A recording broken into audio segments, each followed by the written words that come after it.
let's fix my scrapbook wall today because this came falling down just a short few hours after I put it up. I used the wrong tape, so today we're using washi tape to put it up. And I know that sounds like, okay, wait, you used the wrong tape last time. Why are you using washi tape this time? Is that really the right tape? And I'm gonna tell you, I don't know for sure, but I know that washi tape has held my life together in more ways than one. So we're gonna try it for the scrapbook wall today. I just absolutely love the look of this wall. It's like a patchwork memory lane type of deal. And me and my mom, we love patchwork together. So like patchwork is my thing. And I just think it's so super cute. And I'm definitely gonna print out some more to put down on the bottom because you'll see I don't really have enough right now to cover the whole entire wall.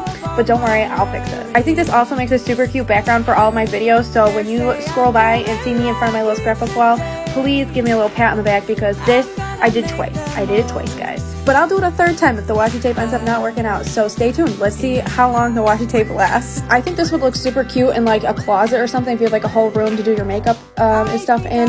I think this would look really cute there, like not just for craft rooms. I think it would also look cute in like a little family room because I have a bunch of different albums and themes. So make sure you check out the link in my bio if you want to do this.